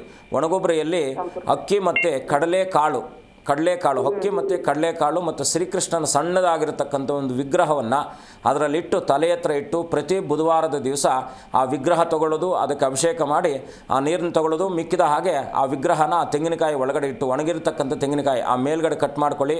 ಅಕ್ಕಿ ಮತ್ತು ಕಡಲೆಕಾಳನ್ನು ಅದರಲ್ಲಿ ಹಾಕಿ ಅದರಲ್ಲಿ ಕೃಷ್ಣನ ವಿಗ್ರಹ ಇಟ್ಟು ಅನನ್ಯವಾಗಿ ಬುಧವಾರ ಮಾತ್ರ ಅವನ ದರ್ಶನ ಮಾಡ್ತಕ್ಕಂಥ ವ್ಯವಸ್ಥೆ ಮಾಡ್ಕೊಳ್ಳಿ. ಒಣಗೊಬ್ಬರಿನ ಮೇಲ್ಗಡೆ ಕಟ್ ಮಾಡ್ಕೊಳ್ಳಿಮ್ಮ. ಅದೇನಾಗುತ್ತೆ ಸಣ್ಣದಾಗಿರ್ತಕ್ಕಂಥ ಉದಿದ ಥರ ಆಗುತ್ತೆ. ಅದರಲ್ಲಿ ಕೊಬ್ಬರಿಯಲ್ಲಿ ಅದು ಕೊಬ್ಬರಿ ಒಳಗಡೆಗೆ ಕಡಲೆಕಾಳು ಮತ್ತು ಅಕ್ಕಿ ಎರಡನ್ನು ಮಿಶ್ರಣ ಮಾಡಿ ಅದರಲ್ಲಿ ಕೃಷ್ಣನ ವಿಗ್ರಹನ ಇಡಿ. ಅದನ್ನು ಬುಧವಾರ ಮಾತ್ರ ಇವರೇನಪ್ಪ ಅಂದರೆ ತಲೆ ಹತ್ರ ಇಟ್ಕೊಳ್ಬೇಕು. ಎಲ್ಲಾದರೂ ರೂಮಲ್ಲಿ ಎಲ್ಲಾದರೂ ಇಟ್ಕೊಂಡು ತಲೆ ಭಾಗದಲ್ಲಿ ಇಟ್ಕೊಳ್ಳಿ, ಆಯಿತಾ. ಎರಡನೇದಾಗಿ ಅಪ್ರಮೇಯ ಸ್ವಾಮಿಯನ್ನು ಪ್ರಾರ್ಥನೆ ಮಾಡ್ಕೊಳ್ಳಿ ಅಥವಾ ಉಡುಪಿ ಕೃಷ್ಣನನ್ನು ಪ್ರಾರ್ಥನೆ ಮಾಡ್ಕೊಳ್ಳಿ. ಸಂತಾನ ಆದ ಕೂಡಲೇ ಒಂದು ಸಣ್ಣದಾಗಿರ್ತಕ್ಕಂಥ ಒಂದು ತೊಟ್ಲೋ ಏನೋ ನಿಮ್ಮ ಶಕ್ತಿಯಾನುಸಾರದಲ್ಲಿ ಅರ್ಪಣೆ ಮಾಡ್ತೀವಿ ಅಂತೇಳಿ ಪ್ರಾರ್ಥನೆ ಮಾಡ್ಕೊಳ್ಳಿ. ಖಂಡಿತ ಒಳ್ಳೆಯದಾಗುತ್ತೆ. 8 ತಿಂಗಳಲ್ಲಿ ಶುಭವಾರ್ತೆ ಕೇಳ್ತೀರಾ. ಒಳ್ಳೆಯದಾಗಲಿ ತಾಯಿ. ಧನ್ಯವಾದಗಳು ಕರೆ ಮಾಡಿದ್ದಕ್ಕೆ. ಹಾಗೆ ಗುರುಗಳೇ, ರಾಶಿ ಫಲಗಳನ್ನು ಮುಂದುವರಿಸಬಹುದಾ? ಮುಂದಿನ ರಾಶಿ ಸಿಂಹರಾಶಿಯಲ್ಲಿ ಇವತ್ತಿನ ದಿವಸ ಅನಿರೀಕ್ಷಿತವಾಗಿರ್ತಕ್ಕಂಥ ಪ್ರಯಾಣ ಆಗ್ತಕ್ಕಂಥದ್ದು, ಸ್ನೇಹಿತರ ಸಹಕಾರ ಸಿಗ್ತಕ್ಕಂಥದ್ದಾಗಿರುತ್ತೆ. ಬಂಧುಗಳೊಟ್ಟಿಗೆ ಸಣ್ಣದಾಗಿರ್ತಕ್ಕಂಥ ಮನಸ್ತಾಪಗಳು ಮತ್ತು ವಿಶೇಷವಾಗಿ ಪ್ರಯಾಣದಲ್ಲಿ ಸ್ವಲ್ಪ ಎಚ್ಚರ ವಹಿಸಿ. ಇವತ್ತಿನ ದಿವಸ ವಿಶೇಷವಾಗಿ ಸಿಂಹರಾಶಿಯವರು ಎಲ್ಲ ಕೆಲಸ ಕಾರ್ಯಾದಿಗಳಲ್ಲೂ ಕೂಡ ಸನ್ಮಂಗಳವನ್ನು ಆಗಬೇಕಾದ್ರೆ ವಿಶೇಷವಾಗಿ ಇವತ್ತಿನ ದಿವಸ ರಾಮಚಂದ್ರನ ದರ್ಶನ ಮಾಡಿ ವಿಶೇಷವಾಗಿರ್ತಕ್ಕಂಥ ದಿನದಲ್ಲಿ ನಿಮ್ಮ ಪ್ರಾರ್ಥನೆಯನ್ನಿಟ್ಟಾಗ ಖಂಡಿತ ಮಂಗಳಮಯವಾಗ್ತಕ್ಕಂಥದ್ದಾಗಿರುತ್ತೆ. ಮುಂದಿನ ರಾಶಿ ಕನ್ಯಾ ರಾಶಿ. ಕುಟುಂಬದಲ್ಲಿ ಸ್ವಲ್ಪ ಆಂತರಿಕವಾಗಿರ್ತಕ್ಕಂಥ ವಿಚಾರಾದಿಗಳಲ್ಲಿ ಏನಾದರೂ ಕೂಡ ಸಣ್ಣ ಪುಟ್ಟದಾದಂಥ ಕಿರಿಕಗಳಾಗ್ತಕ್ಕಂಥದ್ದಾಗಿರುತ್ತೆ. ವೈವಾಹಿಕ ಜೀವನದಲ್ಲೂ ಅಂದರೆ ಪತಿಪತ್ನಿಯರ ಮಧ್ಯದಲ್ಲೂ ಕೂಡ ಸ್ವಲ್ಪ ಮನಸ್ತಾಪಗಳು ಬರಬಹುದಾಗಿರ್ತಕ್ಕಂಥದ್ದು. ವೃತ್ತಿಯಲ್ಲಿ ಸನ್ಮಂಗಳವಾಗುತ್ತೆ. ಮಕ್ಕಳೊಡನೆ ಏನಾದರೂ ಕೂಡ ಹೊಸದಾಗಿರ್ತಕ್ಕಂಥ ಕಾರ್ಯಾದಿಗಳನ್ನು ಪ್ರಾರಂಭಿಸಬಹುದಾಗಿರ್ತಕ್ಕಂಥದ್ದು. ಸ್ವಲ್ಪ ರಹಸ್ಯ ಶತ್ರುಗಳೊಟ್ಟಿಗೆ ಏನಾದರೂ ಕೂಡ ಮನಸ್ತಾಪಗಳು ಬರ್ತಕ್ಕಂಥದ್ದಾಗಿರುತ್ತೆ. ಕನ್ಯಾ ರಾಶಿ ಇವತ್ತಿನ ದಿವಸ ವಿಶೇಷವಾಗಿ ಎಲ್ಲ ರೀತಿಯಲ್ಲೂ ಕೂಡ ಸನ್ಮಂಗಳವನ್ನು ಕಾಣಬೇಕಾದ್ರೆ ವಿಶೇಷವಾಗಿ ಇವತ್ತಿನ ದಿವಸ ಸಾಂಬಶಿವನ ದರ್ಶನ, ಸಾಂಬಶಿವನ ಪ್ರಾರ್ಥನೆ ಅನನ್ಯವಾಗಿ ಪ್ರಾರ್ಥನೆ ಮಾಡಿದರೆ ಖಂಡಿತ ಮಂಗಳಮಯವಾಗುತ್ತೆ. ಇನ್ನು ಮುಂದಿನ ರಾಶಿ ತುಲಾರಾಶಿ. ಪ್ರಭಾವ ವ್ಯಕ್ತಿಗಳನ್ನು ಇವತ್ತಿನ ದಿವಸ, ಗಣ್ಯ ವ್ಯಕ್ತಿಗಳನ್ನು, ರಾಜಕೀಯ ವ್ಯಕ್ತಿಗಳನ್ನು ಇವತ್ತಿನ ದಿವಸ ಭೇಟಿ ಆಗ್ತಕ್ಕಂಥ ಸುಯೋಗ. ಹಿರಿಯರ ಸಮಾಗಮನ ಆಗ್ತಕ್ಕಂಥದ್ದು. ಸಂತಾನಕ್ಕೆ ಸಂಬಂಧಪಟ್ಟ ವಿಚಾರಾದಿಗಳು ಕೂಡ ಸನ್ಮಂಗಳವಾಗ್ತಕ್ಕಂಥದ್ದಾಗಿರುತ್ತೆ. ಇವತ್ತಿನ ದಿವಸ ಸಾಲಬಾಧೆಯು ಕೂಡ ನಿವೃತ್ತಿ ಆಗ್ತಕ್ಕಂಥ ಸುಯೋಗ ಇರತಕ್ಕಂಥದ್ದು. ಪ್ರಯತ್ನ ಕಾರ್ಯದಲ್ಲಿ ಸಫಲತೆ ಕಾಣ್ತಕ್ಕಂಥ ಸುಯೋಗ ತುಲಾರಾಶಿಯವರಿಗೆ. ವಿಶೇಷವಾಗಿ ಇವತ್ತಿನ ದಿವಸ ಗುರುಗಳ ದರ್ಶನ ಮಾಡಿ ಕುಲದೇವರ ಪ್ರಾರ್ಥನೆ ಮಾಡ್ತಕ್ಕಂಥದ್ದು ಮಂಗಳಮಯವಾಗುತ್ತೆ. ಮುಂದಿನ ರಾಶಿ ವೃಶ್ಚಿಕ ರಾಶಿ. ಸ್ವಲ್ಪ ಧನ ನಷ್ಟವಾಗ್ತಕ್ಕಂಥದ್ದಾಗಿರುತ್ತೆ. ವಿದೇಶಿ ಪ್ರಯಾಣಕ್ಕೆ ಮಂಗಳಮಯವಾಗಿರ್ತಕ್ಕಂಥದ್ದು. ಪಶುಸಂಗೋಪನೆ ಅಥವಾ ಹೈನುಗಾರಿಕೆಯಲ್ಲಿ ಇವತ್ತಿನ ದಿವಸ ಮಂಗಳಮಯವಾಗ್ತಕ್ಕಂಥದ್ದಾಗಿರುತ್ತೆ. ಸ್ವಲ್ಪ ವಿನಾಕಾರಣ ಭಾವನಾತ್ಮಕ ವಿಚಾರಾದಿಗಳಲ್ಲಿ ಏನಾದರೂ ಕೂಡ ಮಾನಸಿಕ ಒತ್ತಡ ಹೆಚ್ಚಾಗ್ತಕ್ಕಂಥದ್ದಾಗಿರುತ್ತೆ. ಏನು ಅಂತಕ್ಕಂಥದ್ದೇ ಅರಿವಿಲ್ಲದ ಹಾಗೆ ಮನಸ್ಸಿನಲ್ಲಿ ಏನೋ ಕಿರಿಕಿರಿ ಉಂಟಾಗ್ತಾ ಇರ್ತಕ್ಕಂಥದ್ದಾಗಿರುತ್ತೆ. ಇವತ್ತಿನ ದಿವಸ ಸಮಾಧಾನದಿಂದ ಸುಬ್ರಹ್ಮಣ್ಯನ ಪ್ರಾರ್ಥನೆ, ಸುಬ್ರಹ್ಮಣ್ಯನ ಆರಾಧನೆ ಮಂಗಳಮಯವಾಗ್ತಕ್ಕಂಥದ್ದಾಗಿರುತ್ತೆ ವೃಶ್ಚಿಕ ರಾಶಿಯವರಿಗೆ. ಹಾಗೆ ಶರಣು ಅಂತ ಹೇಳಿ ಒಬ್ರು ಕಾಲರ್ ವೇಟ್ ಮಾಡ್ತಾರೆ. ಶರಣು ಅವರೇ, ಯಾರ ಬಗ್ಗೆ ಕೇಳಬೇಕಾಗಿತ್ತು? ಮೇಡಮ್ ನಮಸ್ತೆ, ನಮ್ಮ ಬಗ್ಗೆ ಕೇಳಬೇಕಾಗಿತ್ತು ಮೇಡಮ್. ಸರಿ, 1 ರಿಂದ 30 ಒಂದು ಸಂಖ್ಯೆಯನ್ನು ಆಯ್ಕೆ ಮಾಡಿ. 29 ಮೇಡಮ್. ಗುರುಗಳಿದ್ದಾರೆ, ಮಾತನಾಡಿ. ನಮಸ್ಕಾರ, ಹೇಗಿದ್ದೀರಾ? ನಮಸ್ತೆ ಗುರುಜಿ. ಹೇಳಿ, ಏನು ನಿಮ್ಮ ಪ್ರಶ್ನೆ? ಸರ್, ನಮ್ದು ಗುರುಜಿ ಡೇಟ್ ಆಫ್ ಬರ್ತ್ ಗೊತ್ತಿಲ್ಲ. ನಾವಿರೋದು ಹಳ್ಳಿಯಲ್ಲಿ. ನಮ್ಮ ಹೆಸರು ಶರಣು ಅಂತ ಹೇಳಿ. ಏನು ವೃತ್ತಿ ಮಾಡ್ತೀರಾ? ಏನು ಕೆಲಸ ಮಾಡ್ತೀರಾ? ಒಕ್ಕಲ್ತನ ಗುರುಜಿ. ಒಕ್ಕಲತನ. ನೀವೆಲ್ಲ ನಮಗೆಲ್ಲ ಆಧಾರ ಓದಿದ್ವಿ. ಅಲ್ಲ, ನೀವೆಲ್ಲ ನಮಗೆಲ್ಲ ಆಧಾರ ಸ್ತಂಭ ಅಲ್ವಾ? ಹೇಳಿ, ಏನು ನಿಮ್ಮ ಪ್ರಶ್ನೆ ಏನಿದೆ? ನಮ್ದು ನೋಡ್ಬೇಕು ಗುರುಜಿ, ಭವಿಷ್ಯಗಿದೆ. ಮಳೆ ರೈತರಲ್ವಾ, ಏನಿದೆ ಚಿಂತೆ ಮಾಡುವ ಯಾವ ಅಗತ್ಯನೂ ಇಲ್ಲ.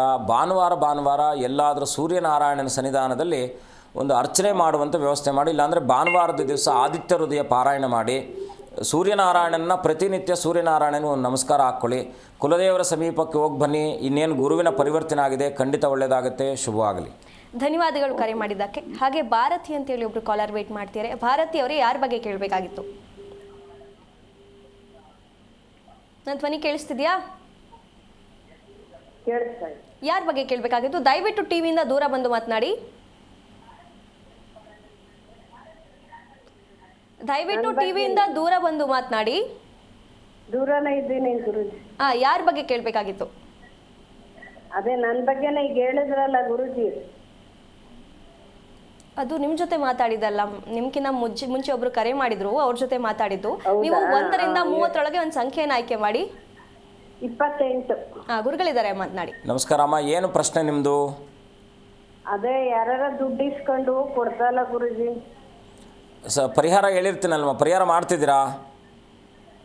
ನೀವು ಆಂಜನೇಯ ದೀಪ ಹಚ್ಚಿದ್ರಲ್ಲ, ಹಚ್ಚಿದ್ದೆ. ಈಶ್ವರಂಗೆ ಎಳ್ಳು ಅಕ್ಕಿ ಮಿಕ್ಸ್ ಮಾಡಿ ಅವ್ರ ಹೆಸರೆಲ್ಲ ಹೇಳಿ ಪೂಜೆ ಮಾಡಿ ಅಂದ್ರೆ ಅದು ಮಾಡ್ತೆ ಗುರುಜಿ, ಮಾಡ್ತಾ ಇದ್ದೀನಿ. ಮಾಡಿ ಬರುತ್ತೆ. ಯಾಕೆಂದರೆ ಸುದೀರ್ಘವಾಗಿ ಋಣಬಾಧೆ ಅಂತಕ್ಕಂಥದ್ದು ನಾವು ಕೊಟ್ಟಿರೋದು, ನಾವು ಕೊಡಬೇಕಾದದ್ದು ಎರಡೂ ಕೂಡ ಕರ್ಮದಿಂದಾನೇ ಬರುತ್ತೆ. ನಾನು ಹೇಳಿರ್ತಕ್ಕಂಥ ಪರಿಹಾರ ಮಾಡಿ, ಖಂಡಿತ ನಿಮ್ಗೆ ಒಳ್ಳೇದು ಆಗೇ ಆಗುತ್ತೆ. ನಂಬಿಕೆ ಇಟ್ಕೊಂಡು ಮಾಡಿ. ನಮ್ದು ಯಾವ ರಾಶಿ? ಧನ್ಯವಾದಗಳು. ಪೂರ್ವಾಷ ನಕ್ಷತ್ರ ಧನುರಾಶಿ ಬರುತ್ತಮ್ಮ. ಥ್ಯಾಂಕ್ ಯು ಗುರು. ಧನ್ಯವಾದಗಳು ಕರೆ ಮಾಡಿದ್ದಕ್ಕೆ. ಗುರುಗಳೇ, ರಾಶಿ ಫಲಗಳನ್ನು ಮುಂದುವರಿಸಬಹುದಾ? ಮುಂದಿನ ರಾಶಿ ಧನುರಾಶಿ. ಸಂಪತ್ತಿನಲ್ಲಿ ವೃದ್ಧಿ ಆಗ್ತಕ್ಕಂಥ ಸುಯೋಗ, ಹೂಡಿಕೆಗಳಲ್ಲಿ ಸ್ವಲ್ಪ ನಷ್ಟ ಆಗುತ್ತೆ, ಜಾಗ್ರತೆ ವಹಿಸಿ. ವಿರೋಧಗಳೊಟ್ಟಿಗೆ ಸ್ವಲ್ಪ ಭೀತಿ ಉಂಟಾಗ್ತಕ್ಕಂಥದ್ದಾಗಿರುತ್ತೆ. ಸ್ವಲ್ಪ ತಂದೆಯ ಆರೋಗ್ಯದಲ್ಲಿ ಕೂಡ ಏನಾದರೂ ಕೂಡ ಸಣ್ಣ ಪುಟ್ಟದಾಗಿರ್ತಕ್ಕಂಥ ಆರೋಗ್ಯದ ವ್ಯತ್ಯಾಸಗಳು ಇವತ್ತಿನ ದಿವಸ ಬಾಧಿಸಬಹುದಾಗಿರ್ತಕ್ಕಂಥದ್ದು. ಇವತ್ತಿನ ದಿವಸ ಧನುರಾಶಿಯವರು ವಿಶೇಷವಾಗಿ ಗುರುಗಳ ದರ್ಶನ ಮಾಡಿ ಆಂಜನೇಯನ ಪ್ರಾರ್ಥನೆ ಖಂಡಿತ ಮಂಗಳಮಯವಾಗ್ತಕ್ಕಂಥದ್ದಾಗಿರುತ್ತೆ. ಮುಂದಿನ ರಾಶಿ ಮಕರ ರಾಶಿ. ವಿವೇಚನಾಯುಕ್ತವಾಗಿರ್ತಕ್ಕಂಥ ವಿಚಾರಾದಿಗಳಲ್ಲಿ ಸನ್ಮಂಗಳವಾಗ್ತಕ್ಕಂಥದ್ದಾಗಿರುತ್ತೆ. ವಿವಾದಗಳಿಂದ ದೂರ ಇರಿ. ಆರೋಗ್ಯದ ಬಗ್ಗೆ ಸ್ವಲ್ಪ ಕಾಳಜಿ ವಹಿಸಿ. ಸ್ವಲ್ಪ ವಿಶೇಷವಾಗಿ ಮಾನಸಿಕವಾದಂಥ ಒತ್ತಡಕ್ಕೆ ಇವತ್ತಿನ ದಿವಸ ನಿಮ್ಮದೇನಾದರೂ ಕೂಡ ಮನಸ್ಸಿನಲ್ಲಿ ದುಗುಡತೆ ಕಾಡ್ತಕ್ಕಂಥದ್ದಾಗಿರುತ್ತೆ. ಹಾಗಾಗಿ ಯಾರೋ ನಿಮ್ಮೊಟ್ಟಿಗೆ ಹೊರಟು ಮಾತುಗಳನ್ನು ಮಾತನಾಡ್ತಕ್ಕಂಥದ್ದು, ಅವರೊಟ್ಟಿಗೆ ನಿಮಗೆ ವಾದ ವಿವಾದಗಳಾಗ್ತಕ್ಕಂಥದ್ದು, ಈ ರೀತಿಯಾಗಿರ್ತಕ್ಕಂಥ ವಿಚಾರಾದಿಗಳಲ್ಲಿ ಇವತ್ತಿನ ದಿವಸ ಮಕರ ರಾಶಿಯವರು ಸನ್ಮಂಗಳವಾಗಿ ಇವತ್ತಿನ ದಿವಸ ಎಲ್ಲ ರೀತಿಯಲ್ಲೂ ಕೂಡ ಅನುಕೂಲವಾಗಬೇಕಂದ್ರೆ ಮೊದಲನೇದಾಗಿ ಮನಸ್ಸನ್ನು ಶಾಂತ ಚಿತ್ತತೆಯಿಂದ ಇಟ್ಕೊಳ್ಬೇಕು.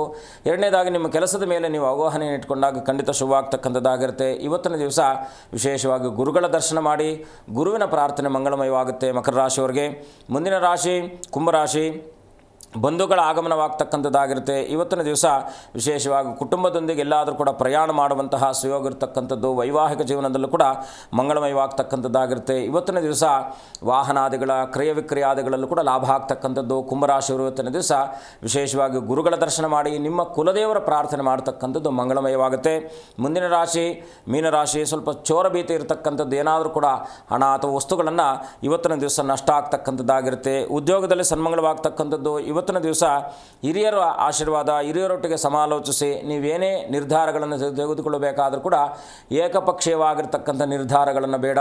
ಏನಾದರೂ ಪಾಲುದಾರಕ ವ್ಯವಹಾರಗಳಿರ್ಬೋದು, ಯಾವುದೇ ವಿಚಾರವನ್ನು ಕೂಡ ಕೂಲಂಕುಷವಾಗಿ ಮತ್ತೊಬ್ಬರೊಟ್ಟಿಗೆ ನೀವು ಸಮಾಲೋಚಿಸಿ ಆ ನಿರ್ಧಾರವನ್ನು ತೆಗೆದುಕೊಂಡಾಗ ಮೀನರಾಶಿಯವರಿಗೆ ಸನ್ಮಂಗಳವಾಗ್ತಕ್ಕಂಥದ್ದಾಗಿರುತ್ತೆ.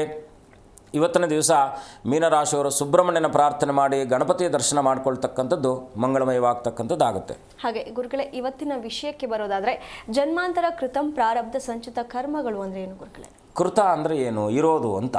ಕೃತ ಕಾರಯಿತ ಅಂತ ಕರಿತೀವಿ. ಕಾರಯಿತ ಅಂದರೆ ಮಾಡ್ತಕ್ಕಂಥದ್ದು. ನನ್ನ ಹತ್ರ ಇದೆ, ಬ್ಯಾಲೆನ್ಸಿಂಗಲ್ಲಿ ಇದೆ. ಈಗ ನಾವು ATM ಅಲ್ಲಿ ದುಡ್ಡು ತಗೊಳ್ಬೇಕಾದ್ರೆ ಬ್ಯಾಂಕಲ್ಲಿ ಬ್ಯಾಲೆನ್ಸ್ ಇರಬೇಕು. ಹೌದು. ಬ್ಯಾಲೆನ್ಸ್ ಇಲ್ಲ ಅಂದರೆ ನಾವು ATM ಅಲ್ಲಿ ಪಿನ್ ಹಾಕಿದ್ರೆ ಬರಲ್ಲ, ಸಫಿಷಿಯೆಂಟ್ ಬ್ಯಾಲೆನ್ಸ್ ಇಲ್ಲ ಅಂತ ಬರುತ್ತೆ, ಇನ್ಸಫಿಷಿಯೆಂಟ್ ಬ್ಯಾಲೆನ್ಸ್ ಅಂತ ಬರುತ್ತೆ. ಬಹಳ ಮುಖ್ಯವಾಗಿ ನಾವು ಏನಪ್ಪ ಅಂದರೆ ಆ ಕರ್ಮ ಅಂತಕ್ಕಂಥದ್ದು ಪೂರ್ವಜನ್ಮಕೃತ ಪಾಪಂ ವ್ಯಾಧಿರೂಪೇಣ ಬಾಧಯೇತ್ ಅಂತ ಹೇಳುತ್ತೆ ಶಾಸ್ತ್ರ. ಶಾಸ್ತ್ರ ಏನು ಹೇಳ್ತಾ ಇದೆಯಪ್ಪ ಅಂದರೆ ಸಂಚಿತ, ಆಗಾಮಿ, ಪ್ರಾರಬ್ಧ ಅಂತಕ್ಕಂಥದ್ದು. ಅಂದರೆ ಸಂಚಿತ ಅಂತಕ್ಕಂಥದ್ದು ಮೂಟೆ. ಇದನ್ನು ತಲೆ ಮೇಲೆ ಭಾರ ಎತ್ಕೊಂಡಿದ್ವಿ, ಬರಬೇಕು, ಎಲ್ಲಿ ತನಕ ಕರ್ಕೊಂಡು ಹೋಗ್ಲಿಕ್ಕೆ ನಮಗೆ ಸಾಧ್ಯ ಆಗುತ್ತೋ ಅಲ್ಲಿ ತನಕ ಅದನ್ನು ನಾವು ಕರ್ಕೊಂಡು ಹೋಗ್ತಾನೆ ಇರಬೇಕು. ಆ ಮೂಟೆಗೆ ಭಾರ ಕಡಿಮೆ ಆಗಬೇಕಾದ್ರೆ ದೇವತಾ ಉಪಾಸನೆ ಮಾಡಬೇಕು. ಈಗ ಸೂರ್ಯನು ಪಿತೃಕಾರಕನಾಗ್ತಾನೆ. ಪಿತೃಕಾರಕನಂದರೆ ಈಗ ನಮ್ಮ ತಂದೆ ತಾಯಿಗಳು ಮಾಡಿರ್ತಕ್ಕಂಥ ದೋಷಾದಿಗಳಿರಬಹುದು ಅಥವಾ ಪೂರ್ವಜರು ಮಾಡಿರ್ತಕ್ಕಂಥ ಕರ್ಮಾದಿಗಳು ಮಕ್ಕಳ ಮೇಲೆ ಪರಿವರ್ತನೆ ಆಗುತ್ತಾ ಅಂದರೆ ಖಂಡಿತ ಆಗುತ್ತೆ. ಯಾಕೆ ಅಂದರೆ ರಾಹು ಬಹಳ ಮುಖ್ಯವಾಗಿ, ಕೇತು ನಮಗೆ ಪಿತೃಕಾರಕನಾಗ್ತಾನೆ. ಅಂದರೆ ಪಿತೃಪಿತಾಮಹ ಅಂತ ಅಂದರೆ ನಮ್ಮ ತಾತನ ಕಾರಕನು ಕೇತು ಆಗ್ತಾನೆ. ತಂದೆಯ ತಂದೆ ಅಂದರೆ ನಮ್ಮ ತಾತನ ಕಾರಕನಾಗಿರ್ತಕ್ಕಂಥವ್ನು ಕೇತು ಆದರೆ ತಾಯಿಯ ತಂದೆ ಕಾರಕನಾಗಿರ್ತಕ್ಕಂಥವನು ರಾಹು ಆಗ್ತಾನೆ. ಇನ್ನು ಚಂದ್ರನನ್ನು ನೋಡಿದಾಗ ಮಾತೃಕಾರಕನವನು. ನಾವು ಪಿತೃಕಾರಕನು ಮಾತೃಕಾರಕನು ಯಾರು? ರವಿಚಂದ್ರರಿಬ್ಬರು. ರಾಹುಕೇತುಗಳಿಬ್ಬರು ಯಾರು? ಕೇತು ಬಹಳ ಮುಖ್ಯವಾಗಿ ಪಿತೃಕಾರಕನಾದರೆ ರಾಹು ಮಾತೃಕಾರಕನಾಗ್ತಾನೆ. ಅಂದರೆ ಅಂದರೆ ತಾಯಿಯ ತಂದೆ. ಈ ಇಬ್ಬರ ಒಡನಾಟ ನಮ್ಮ ಬದುಕಾಗಿರ್ತಕ್ಕ, ನಮ್ಮ ತಾಯಿ ಎಲ್ಲೋ ಹುಟ್ಟಿದ್ದಾರೆ, ನಮ್ಮ ತಂದೆ ಎಲ್ಲೋ ಹುಟ್ಟಿದ್ದಾರೆ, ಇವರಿಬ್ಬರ ಸಂಯೋಜನೆಯಿಂದ ನಾವು ಈ ಜಗತ್ತಿಗೆ ಬಂದಿರತಕ್ಕಂಥದ್ದು. ಅವರು ಮಾಡಿರ್ತಕ್ಕಂಥದ್ದು ಕೇವಲ ನಾವೇನಂತೀವಿ, ನಮಗೇನೋ ಸಮಸ್ಯೆ ಇದೆ ಅಂದರೆ ನಿಮ್ಮ ಪೂರ್ವಜರೇನೋ ತೊಂದರೆ ಮಾಡಿದ್ದಾರೆ ಅಂತ. ಅಲ್ಲಲ್ಲ, ನಮ್ಮ ತಾಯಿ ಕಡೆಯಿಂದನೂ ಬರುತ್ತೆ ಸಮಸ್ಯೆ. ಅದಕ್ಕೆ ಯಾಕಂದರೆ ಈಗ ರಾಹು ಬಹಳ ಮುಖ್ಯವಾಗಿ ಆಪೇಕ್ಷೆಗಳನ್ನು ಹುಟ್ಟಿಸುವಂಥವನ್ನ ರಾಹು. ಫಾರ್ ಎಕ್ಸಾಂಪಲ್ ನಾವೇನು ಹೇಳ್ತೀವಪ್ಪ ಅಂದರೆ, ಒಂದು ಹೆಣ್ಣು ಮಗುವನ್ನು ಇನ್ನೊಂದು ಮನೆಗೆ ನಾವು ಯಾವ ಉದ್ದೇಶದಿಂದ ಕೊಡ್ತೀವಿ, ಆ ಮಗು ಅಲ್ಲಿ ಚೆನ್ನಾಗಿರಲಿ, ಆ ಮಗು ಅಲ್ಲಿ ಬೆಳಗಲಿ, ವಂಶೋದ್ಧಾರವಾಗಲಿ, ಆ ಕುಟುಂಬವನ್ನು ಚೆನ್ನಾಗಿ ನೋಡ್ಕೊಳ್ಳಿ ಅಂದರೆ ರಾಹು ಅಂತಕ್ಕಂಥವನೇ ಬಹಳ ಮುಖ್ಯವಾಗಿ. ರಾಹು ಏನು ಮಾಡ್ತಾನಪ್ಪ ಅಂದರೆ ಅವನು ಅದನ್ನು ಆಸೆ ತುಂಬ್ತಾನೆ, ಅಂದರೆ ಆಸೆ ಕಾರಕನಂತಕ್ಕಂಥದ್ದು. ಅವನು ಏನು ಆಸೆ ಉದ್ದೇಶ ಏನಿರುತ್ತೆ, ಆ ಉದ್ದೇಶದಲ್ಲಿ ಏನಾದರೂ ಕೂಡ ವೇರಿಯೇಷನ್ ಬಂದಾಗ ನಮಗೆ ಕರ್ಮವಾಗಿ ಮಾರ್ಪಡುತ್ತೆ ಅಲ್ವಾ. ನಾವು ಇವಾಗ ಮನೆಯಲ್ಲಿ ತರಕಾರಿ ಕಟ್ ಮಾಡ್ತಾ ಇರ್ತೀವಿ, ಸ್ವಲ್ಪ ಅದನ್ನು ಯಾವ ಮಾಡಿದ್ರೆ ಬೆರಳು ಕಟ್ಟಾಗೋ ಎಲ್ಲ ಸಾಧ್ಯತೆಗಳಿರುತ್ತೆ. ಅದಕ್ಕೂ ಕೂಡ ರಕ್ತಕಾರಕನಾಗಿರ್ತಕ್ಕಂಥವನು ಕುಜರಾದರೂ ಕೂಡ ಆ ಡ್ಯಾಮೇಜ್ ಮಾಡ್ತಕ್ಕಂಥವನು ಶನಿ. ಸೊ ಒಬ್ಬರು ನಮ್ಮನ್ನು ತೇಜೋವಧೆ ಮಾಡ್ತಾ ಇದ್ದಾರೆ ಅಂದರೆ ನಮ್ಮ ಮಾನಹಾನಿ ಆಗ್ತಾ ಇರುತ್ತೆ ಅಂತಕ್ಕಂಥದ್ದು. ಇದು ಏನಪ್ಪ ಅಂದರೆ ರಾಹುಕೇತುಗಳ ಮಧ್ಯದಲ್ಲಿ ಈ ಎಲ್ಲ ಗ್ರಹಗಳು ಬಂಧನ ಆದಾಗ ಹೇಗೆ ನಾವು ಸರ್ಪದೋಷ ಅಂತ ನಾವು ಕರಿತೀವೋ, ಹಾಗೆ ಬಹಳ ಮುಖ್ಯವಾಗಿ ರಾಹುಕೇತುಗಳು ಚಂದ್ರ ಮತ್ತು ಸೂರ್ಯರಿಗೆ ಮಾತ್ರ ಹೆಚ್ಚಿನ ರೀತಿಯಲ್ಲಿ ಅದು ತೊಂದರೆಯನ್ನು ಮಾಡುತ್ತೆ. ಈ ಗ್ರಹಣಗಳೆಲ್ಲ ಬರ್ತಕ್ಕಂಥದ್ದೇ ರಾಹು ಮತ್ತು ರವಿಗೆ ಬಂದಿರತಕ್ಕಂಥದ್ದು ಗ್ರಹಣ ಅಂತ ನಾವೇನು ಕರಿತೀವೋ. ಸೂರ್ಯನನ್ನು ಕೂಡ ಪ್ರಖರತೆಯಿಂದ ಹಿಡಿದಿಟ್ಟುಕೊಳ್ಳುವಂಥ ಶಕ್ತಿ ಯಾರಿಗಿರುತ್ತಪ್ಪ ಅಂದರೆ ರಾಹುಕೇತುಗಳಿಗಿರ್ತಕ್ಕಂಥ. ಹಾಗಾಗಿ ಬದುಕಿನಲ್ಲಿ ಸಂಚಿತ ಕರ್ಮ ಅಂತಕ್ಕಂಥದ್ದು ನಮ್ಮನ್ನು ಹಿಡಿದಿಟ್ಕೊಂಡಿರುತ್ತೆ. ಏನೋ ನಿಮಗೆ ಅನುಕೂಲ ಆಗಬೇಕಾಗಿರ್ತಕ್ಕಂಥದ್ದನ್ನು ಅದು ಮರೆಮಾಚ್ತಾ ಇರ್ತಕ್ಕಂಥದ್ದಾಗುತ್ತೆ. ಅದಕ್ಕೆ ನಾವು ಸಂಚಿತ ಕರ್ಮ ಅಂತ ಕರಿತೀವಿ. ಇನ್ನು ಮೋಕ್ಷಕ್ಕೆ ನಾವು ತಗೊಂಡಾಗ, ನಾವೀಗ ಒಂದು ಮನೆಯಿಂದ ಫಾರ್ ಎಕ್ಸಾಂಪಲ್ ಒಂದು ಮನೆಯಿಂದ ಒಂದು ಹೆಣ್ಣನ್ನು ನಾವು ತೊಗೊಂಡು ಬಂದಾಗ ಆ ಮೋಕ್ಷ ಅಂತಕ್ಕಂಥದ್ದು ಅಲ್ಲಿರ್ತಕ್ಕಂಥ ಸಂಬಂಧ, ಆ ಹೆಣ್ಣು ಮಗಳಿಗೆ ತಂದೆ ತಾಯಿಗಳ ಒಟ್ಟಿಗೆ ಇದ್ದಂಥ ಸಂಬಂಧ ಅಲ್ಲಿಂದ ಕ್ಷಯವಾಗ್ತಾ ಹೋಗುತ್ತೆ. ಹೌದು. ಏನಂದರೆ ಜವಾಬ್ದಾರಿ ಇಲ್ಲಿ ಜಾಸ್ತಿ ಆಗ್ತಾ ಹೋಗುತ್ತೆ. ತಂದೆ ತಾಯಿಗಳಿಗೆ ಆ ಪ್ರೀತಿ ವಾತ್ಸಲ್ಯ ಇಲ್ಲದೇ ಇರಲ್ಲ, ಅವ್ರ ಅಭಿಮಾನ ಇರುತ್ತೆ, ಅವ್ರ ಜೊತೆಲಿ ಇರ್ತಾರೆ, ಎಲ್ಲ ಇರ್ತಾರೆ. ಬಟ್ ಅಲ್ಲಿ ಆ ಸಮಸ್ಯೆ ಅಂತಕ್ಕಂಥದ್ದು ಅಲ್ಲಿ ತನಕ ಇದ್ದಂಥ ಒಂದು ಜವಾಬ್ದಾರಿ ಅದು ನಿವೃತ್ತಿ ಮಾಡ್ತಾನೆ ಯಾರು, ಕೇತು. ಹಾಗಾಗಿ ಈ ಬದುಕು ಅಂತಕ್ಕಂಥದ್ದು ನಾವು ಹೇಗೆ ಜ್ಞಾನವನ್ನು ಹೆಚ್ಚಿಸ್ಕೊಂಡಾಗ ಪ್ರಜ್ಞಾಕಾರಕನಾಗಿರ್ತಕ್ಕಂಥವನು ಬುಧ. ಈಗ ರಾಶಿಗಳನ್ನು ತಗೊಂಡಾಗ ಈಗ ಭ್ರಾತೃಕಾರಕನನ್ನು ಕುಜನು ಅಂತ ನಾವು ಕರೆದ್ರೆ, ಪ್ರಜ್ಞಾಕಾರಕನು ಬುಧನು, ಆಯಿತಾ. ಇನ್ನು ಪುತ್ರಕಾರಕನಾಗಿರ್ತಕ್ಕಂಥವನು ಗುರುವು. ಇನ್ನು ಶುಕ್ರನನ್ನು ಕಳತ್ರಕಾರಕ ಅಂತ ಕರಿತೀವಿ, ಶನಿಯನ್ನು ಆಯುಷಕಾರಕ ಅಂತ ಕರಿತೀವಿ. ರಾಹು ದೇಹಕಾರಕನಾದರೆ ಕೇತು ಬಹಳ ಮುಖ್ಯವಾಗಿ ನಮ್ಮ ಎಲ್ಲ ಒಂದು ಕುಟುಂಬಕ್ಕೆ ಸಂಬಂಧಪಟ್ಟ ಹಾಗೆ ದೇಹಾಢ್ಯವನ್ನು, ಬಲಾಢ್ಯವನ್ನು ಮತ್ತು ಮನಸ್ಸಿನಲ್ಲಿ ಒಂದು ಪ್ರಜ್ಞೆಯನ್ನು ಮೂಡಿಸುವಂಥ ಕೆಲಸವನ್ನು ಕೇತು ಮಾಡ್ತಕ್ಕಂಥವನಾಗ್ತಾನೆ. ನಾವು ಏನೇ ಜನ್ಮದಲ್ಲಿ ಸಂಚಿತ ಕರ್ಮಾದಿಗಳನ್ನು ನಾವು ಒತ್ತು ತಂದಿದ್ದರೂ ಕೂಡ ಈ ಜನ್ಮದಲ್ಲಿ ಅದನ್ನು ಮುಕ್ತಿ ಮಾಡಲಿಕ್ಕೆ ಸಾಧ್ಯನಾ ಅಂದರೆ ಖಂಡಿತ ಸಾಧ್ಯ. ಗುರುಗಳೇ, ಹಾಗಾದರೆ ಈಗ ಕರ್ಮಗಳಿಗೆ ಅನುಸಾರ ನೋಡೋದಾದರೆ ಈ ಜನ್ಮದಲ್ಲಿ ಬರುವಂಥ ಸಂಕಟಗಳೇನು? ಸಂಕಟಗಳಂದರೆ ಬಹಳ ಮುಖ್ಯವಾಗಿ ಏನಪ್ಪ ಅಂದರೆ, ನಾನು ಮೊದಲನೇದಾಗಿ ನಮ್ಮ ಒಂದು ಸಂಕಟ ಉದ್ದೇಶ ಏನಪ್ಪ ಅಂದರೆ, ನೀವೇನೋ ಅಂದ್ಕೊಂಡು ಹೆಜ್ಜೆಯನ್ನು ಇಡ್ತಾ ಇರ್ತೀರ, ಅದರಲ್ಲಿ ಹಿನ್ನಡೆ ಆಗ್ತಾ ಇರ್ತಕ್ಕಂಥದ್ದಾಗುತ್ತೆ. ಅದು ಫಾರ್ ಎಕ್ಸಾಂಪಲ್ಲು ಅವ್ರಿಗೆ ಅನಿರೀಕ್ಷಿತವಾಗಿ ಮನೆಯಲ್ಲಿ ಒಳ್ಳೆ ಸಂಪಾದನೆ ಇರುತ್ತೆ, ಮಕ್ಕಳು ಹೆಂಡತಿಗೋ ಅಥವಾ ಅವ್ರಿಗೆ ಏನಾಗುತ್ತೆ, ಮೊದಲನೇದಾಗಿ ಆರೋಗ್ಯದ ಸಮಸ್ಯೆ ಬಂದ್ಬಿಡುತ್ತೆ ಅಂತ ಇಟ್ಕೊಳ್ಳೋಣ. ಈ ಆರೋಗ್ಯಕ್ಕೆ ಕಾರಕನ ಯಾರಪ್ಪ ಅಂದರೆ ರವಿ. ಸೊ ಪಿತೃಕಾರಕನಾಗಿರ್ತಕ್ಕಂಥ ರವಿ ಪಿತೃ ಕಡೆಯಿಂದ ಏನಾದರೂ ಸಮಸ್ಯೆಗಳಾಗಿದ್ದಾಗ ಮೊದಲನೇದಾಗಿ ಆರೋಗ್ಯವನ್ನು ತಂದೊಡ್ತಾನೆ. ಅವನು ಆರೋಗ್ಯ ಪ್ರದಾತನವನೇ, ಆರೋಗ್ಯವನ್ನು ಕ್ಷೀಣ ಮಾಡ್ತಕ್ಕಂಥವನು ಅವನೇ. ಹಾಗಾಗಿ ಈ ಪಿತೃಕಾರಕನಾಗಿರ್ತಕ್ಕಂಥ ರವಿಯು ಜಾತಕದಲ್ಲಿ ಫಾರ್ ಎಕ್ಸಾಂಪಲ್ ಅವನು ಮೇಷದಲ್ಲಿ ಹುಚ್ಚನಾಗ್ತಾನೆ, ಸಿಂಹದಲ್ಲಿ ಮೂಲ ತ್ರಿಕೋಣ ಅವನಿಗೆ, ಮೇಷದಲ್ಲಿ 100% ಹುಚ್ಚನಾಗಿರ್ತಾನೆ. ಫಾರ್ ಎಕ್ಸಾಂಪಲ್ ಅವನೇ ವ್ಯಯಾಧಿಪತಿಯಾಗಿ ಅಷ್ಟಮ ಭಾವಕ್ಕೆ ಕೂತ್ಕೊಂಡಾಗ ಕನ್ಯಾ ಲಗ್ನಕ್ಕೆ ಅಷ್ಟಮ ಭಾವಾಧಿಪತಿ ಆಗ್ತಾನೆ. ಅಲ್ಲಿ ಕೂತ್ಕೊಂಡ ಅಂದರೆ 100% ಒಳ್ಳೆ ಫಲವನ್ನು ಕೊಡ್ತಕ್ಕಂಥವನು 100% ಕೆಟ್ಟ ಫಲವನ್ನೇ ಕೊಡ್ತಾನೆ. ಸೊ ಗ್ರಹಗಳಿಗೆ ಈಗ ಫಾರ್ ಎಕ್ಸಾಂಪಲ್ ಇಷ್ಟಿಷ್ಟು ಡಿಗ್ರಿಯಲ್ಲಿ ಉಚ್ಚ ಆಗುತ್ತೆ, ಇಷ್ಟು ಡಿಗ್ರಿಯಲ್ಲಿ ನೀಚ ಆಗುತ್ತೆ ಅಂತಕ್ಕಂಥದ್ದು ಇರುತ್ತೆ. ಅದೆಲ್ಲ ನಾವು ವೈಯಕ್ತಿಕವಾಗಿ ಮಾತನಾಡ್ತಕ್ಕಂಥ. ಫಾರ್ ಎಕ್ಸಾಂಪಲ್ ಈಗ ವೃಷಭ ರಾಶಿಗೆ ನಾವು ತಂದಾಗ ಚಂದ್ರನಲ್ಲಿ ಉಚ್ಚನಾಗ್ತಾನೆ, ಅವನಿಗೆ ಮೂಲ ತ್ರಿಕೋಣ ಸ್ಥಾನವು ಕೂಡ ಬಹಳ ಮುಖ್ಯವಾಗಿ ಆ ಸ್ಥಾನವನ್ನು ನಾವು ನೋಡಿದಾಗ ಅವನು ಉಚ್ಚ ಮೂಲ ತ್ರಿಕೋಣ ಎರಡನ್ನು ನೋಡಿದಾಗ ಅವನ ಬದುಕು ಹೇಗಿರುತ್ತೆ ಅಂತಕ್ಕಂಥದ್ದು. ಇವಾಗ ನಾವು ಕೂಡ ಕೇಂದ್ರ ಕೋಣಗಳಂತ ಕರಿತೀವಿ. ಗ್ರಹಗಳಿಗೂ ಕೂಡ ಕೇಂದ್ರ ಸ್ಥಾನಗಳಿರುತ್ತೆ, ಉಚ್ಚ ಸ್ಥಾನಗಳಿರುತ್ತೆ, ನೀಚ ಸ್ಥಾನಗಳು ಗ್ರಹಗಳಿರುತ್ತೆ, ಉಚ್ಚ ನೀಚಗಳ ಕೇಂದ್ರಗಳ ಕೋಣಗಳ ಈ ಸಂಪರ್ಕದಲ್ಲಿ ಬಂದಾಗ ಅವ್ರಿಗೇನಾಗುತ್ತೆ, ಹಿಂದಿನ ಜನ್ಮದಲ್ಲಿ ಮಾಡಿರ್ತಕ್ಕಂಥ ಸಂಚಿತ ಕರ್ಮ ಎಲ್ಲವೂ ಕೂಡ ನಿವೃತ್ತಿ ಆಗಿದೆಯಾ ಅಂತಕ್ಕಂಥದ್ದನ್ನು ಕೂಡ ಮಗು ಹುಟ್ಟಿದ ಕೂಡಲೇ ನಾವು ತಿಳ್ಕೊಳ್ಬೋದು. ಈ ಮಗು ಹೇಗಿರುತ್ತೆ, ಇವನ ಫ್ಯೂಚರ್ ಹೇಗಿರುತ್ತೆ ಅಂತಕ್ಕಂಥದ್ದನ್ನು ಆ ಮಗು ಹುಟ್ಟಿದ ತಕ್ಷಣ ಆ ಸಮಯವನ್ನು ನಿರ್ಧಾರ ಮಾಡಿ. ಇವಾಗೆಲ್ಲ ಯಾಕಂದರೆ ಸಿಸರಿನ್ ಮಾಡಿದ್ರೆ ನಾವು ಹೇಳಲಿಕ್ಕಾಗಲ್ಲ, ಯಾಕಂದರೆ ಅದು ಬರ್ತಾ ಇಲ್ಲ. ಈಗ ನಾವು ಹೇಳೋದೆಲ್ಲ ಒಂದು 20% ಕೂಡ ವರ್ತನೆ ಆಗ್ತಾ ಇಲ್ಲ, ಅಂದರೆ ಅದು ಅನ್ವಯಿಸ್ತಾ ಇಲ್ಲ. ಯಾಕಂದರೆ ಅವರು ಅನುಕೂಲಕ್ಕೆ ತಕ್ಕನಾಗಿ ಮಾಡ್ತಾ ಇದ್ದಾರೆ. ಅದು ನಾವು ಇವಾಗ ವಿಧಿಯ ವಿರುದ್ಧ ಹೋಗ್ತಾ ಇರ್ತಕ್ಕಂಥದ್ದನ್ನು ಕಾಲಮಾನಕ್ಕೆ ನಾವೇನು ಮಾಡಲಿಕ್ಕಾಗಲ್ಲ. ಆದರೆ ದಶಾನುಕೂಲದಲ್ಲಿ ಅಟ್ಲೀಸ್ಟ್ ಒಂದು ಅಷ್ಟು ಪರ್ಸೆಂಟ್ ಆದರೂ ಕೂಡ ನಾವು ಅದನ್ನು ನಿಖರತೆಯನ್ನು ಹೇಳ್ಬಹುದಾಗಿರ್ತಕ್ಕಂಥದ್ದು. ಈಗ ಸಂಚಿತ ಕರ್ಮಗಳು ನಿವೃತ್ತಿ ಮಾಡ್ತಕ್ಕಂಥದ್ದು ಯಾಕೆ ನಮ್ಮ ಪೂರ್ವಜರು ಒಂದು ಕಲ್ಯಾಣ ವಿವಾಹ ಮಾಡಬೇಕಾದ್ರೆ ಯಾಕೆ ಎಲ್ಲರನ್ನ ನೆಂಟರಿಷ್ಟನ್ನು ಕರೆದು ಯಾಕೆ ಅನ್ನದಾನ ಮಾಡ್ತಾರೆ ಅಂದರೆ, ಭಾಳ ಮುಖ್ಯವಾಗಿ ಅನ್ನದಾನ ಮಾಡ್ತಕ್ಕಂಥದ್ರಲ್ಲಿ ಅನ್ನದಾನಂ ಪರಮದಾನಂ ಅಂತೇಳಿ ಎಲ್ಲ ಶ್ರೇಷ್ಠವಾಗಿರ್ತಕ್ಕಂಥದ್ದು ದಾನಗಳಲ್ಲಿ ಶ್ರೇಷ್ಠವಾಗಿರ್ತಕ್ಕಂಥ ದಾನ ಯಾವುದಪ್ಪ ಅಂದ್ರೆ ಅನ್ನದಾನ. ಅದಕ್ಕಿಂತ ಮಿಗಿಲಾಗಿರ್ತಕ್ಕಂಥದ್ದು ವಿದ್ಯಾದಾನ. ಅದು ಬಿಡಿ, ಆ ವಿದ್ಯಾದಾನ ಆಮೇಲೆ ಏನಂದರೆ, ಈ ಸಂಚಿತ ಕರ್ಮಗಳು ನಮ್ಮ ಮನೆಯಲ್ಲಿ ಇರ್ತಕ್ಕಂಥ ಬೇಳೆಗಳಿಗೆ ನಾವು ತಗೊಳ್ಳೋಣ. ಒಂದೊಂದು ಬೇಳೆಗೆ ಒಂದೊಂದು ಗ್ರಹ ಕಾರಕನಾಗಿರ್ತಕ್ಕಂಥವನಾಗ್ತಾನೆ. ಆ ಬೇಳೆಗಳನ್ನೇ ನಾವು ಮನೆಯಲ್ಲಿ ಬಳಕೆ ಮಾಡೋದ್ರಿಂದ ನಮಗೆ ಹ್ಯುಮಿನಿಟಿ ಪವರ್ ಹೆಚ್ಚಾಗುತ್ತೆ, ಗ್ರಹಗಳ ದೋಷವು ಕೂಡ ಪರಿಹಾರ ಆಗ್ತಕ್ಕಂಥದ್ದಾಗುತ್ತೆ. ಗುರುಗಳೇ, ಇಷ್ಟೊತ್ತು ನಮ್ಮೊಂದಿಗೆ ಕಾರ್ಯಕ್ರಮದಲ್ಲಿ ಭಾಗಿಯಾಗಿ ಇಷ್ಟೆಲ್ಲ ವಿಷಯಗಳನ್ನು ಚರ್ಚೆ ಮಾಡಿದ್ದಕ್ಕೆ ತಮಗೆ ಧನ್ಯವಾದಗಳು. ಶುಭಂ ಭೂಯಾತ್, ಲೋಕ ಸಮಸ್ತ ಸುಖಿನೋ ಭವಂತು. ನೋಡಿದ್ರಲ್ಲ ವೀಕ್ಷಕರೇ, ಇದಾಗಿತ್ತು ಇವತ್ತಿನ ವಿಶೇಷ. ನೋಡ್ತಾ ಇರಿ ಜಿ ಕನ್ನಡ ನ್ಯೂಸ್, ಸತ್ಯವೇ ಸುದ್ದಿಯ ಜೀವಾಳ.